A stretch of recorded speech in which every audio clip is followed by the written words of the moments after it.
Salam aleyküm, əziz və dəyərli izləyicilər. Sizinlə mənəm YouTube kanalı Salavat Media gündəminin təsisçi baş redaktoru, video bloger və Yalasino. Son zamanlar TikTok platformasında sizin kimi mən də izləyirəm. Görürəm ki, xeyriyyətçi Xalqocan Salodranın Zalqarağız kəndində ev tikilməyində əməl salih işlərdən biri ilə məşğuldur və evin tikilməyində Xalqocan və xalqımız, millətimiz birlik və bərabərlik göstərib xanıma ev tikilməyində köməklik göstərirlər. Və bir həftədə mən videoları izləyirəm ard-arda və görürəm, yorumları da oxuyuram. Yorumlarda çox adam təşəkkür və minnətdarlığını bildirir.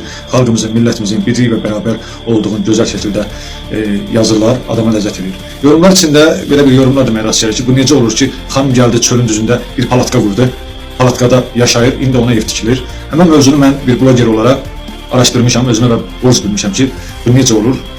Mən bu günləri Xalqocanla əlaqə saxladım, onu maraqlandım. Deməli, necə olur? Mən də o məlumatlara əsasən, indi xanımın adını, soyadını da buradan telefondan oxuyub sizlər üçün çatdıracağım. Deməli, Hacıyeva Gülbahar, Salodran Zalqarağız kənd sakinidir, qızının da adı Güneldir. Deməli, Gülbahar xanım ailəli olub, 13 yaşında qızı var.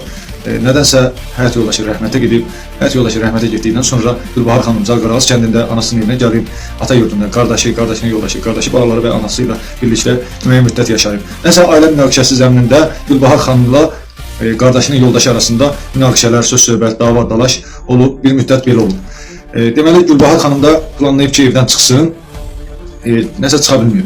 Günün bir günü Gülbahar xanım Nizamkənd Bələdiyyəsinə müraciət edib ki, ailə vəziyyətim belədir, mən qalmışam kimsəsiz, çıxılmaz vəziyyətə, xahiş edirəm, mənə bir dənə quru bir torpaq da olsa, 12 sot torpaq verin, mən orada ev tikəcəm.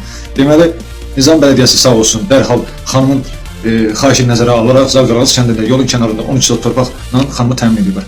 Xanım da o dərəcədə ailədə bezib ki, canından günün bir günü gedib bankların birindən kredit götürüb, gəlib ora 2 otaq, hamam tualet qukuna qaçışıq, harca 4 otaq, kiçik olsa da 4 otaq mənzilin, yerin, betonunu götürüb və mən burada videoları ard-arda videolardan və şəkillərdən nümunə olaraq yerləşdirəcəm, baxacaqsınız. Bir daş hündürlüyündə evin yerin hörüb. Deməli, ona kənd cəmaatı biraz köməkliyib, biri palatka, biri ədyal, yəni kimin qrupundan, kimin gücü nəyə çatırsa hər bir köməkliyib, xanım həmən o yarım tikilib evin yanında o palatkanı ev şəraiti kimi qurub, orada müəyyən müddət yaşayıb. Kənd sakinlərindən biri xanıma deyib ki, Gülbahar ana, gəl, xeyriyyəçi Xalqocan var, ona müraciət edib, bəlkə o sənə köməklik göstərdi, bəlkə o sənə bir yol göstərdi. Nəsə nömrə veriblər Gülbahar xanıma. Gülbahar xanım Xalqocanı yığıb, deyib vəziyyət belədir. Xalqocan deyib, hardan yoxsuz mən, necədir, vəziyyət danışıb, deyib Salodran Zalqarağız kəndindən. Xalqocan deyib, valla mən ev tikən deyirəm, nə də ev tikməyə imkanım da yoxdur, mən kiçik ya böyük xeyriyyə işlərinə məşğulam, o da cəmaatın dəstəyi ilə özüm də biraz dəstək oluram. Nəsə Xalqocan gəlib Salodran rayonuna, Zalqarağız kəndinə, görüb vəziyyəti pis oldu da, yəni bir dənə canlı yayın açıb, xalqa müraciət edib ki, əziz və dəyərli xalqım, gəlin köməklik eləyək, bu kimsəsiz qadına 2-3 aylıq kira pulun köməklik eləyək, bunu kiraya köçürdəyim, özünə bir münasib iş tapar, öz aylıq dolanışını təmin eləyər, 3 aylıq da bazarlıq. Xalq, millət bilirsiniz Xalqocanı canlı yayında deyib, siz nə danışırsınız? Gəlin Xalqocan, siz orada kartı yerləşdirin, biz millət dəstək olacaq. Elə o gün bugün Xalqocan canlı yayın açıb, xalq, millət, yəni Sabirabad, Səriyan, Şirvan demədən rayonlar, ölkə üzrə bütün xeyir-sevən insanlar Xalqocanın aksiyasına qoşulub, ictimai fəallar, blogerlər də gəliblər Salodran Zalqarağız kənd vasitəsilə Gülbahar xanıma ev tikilir.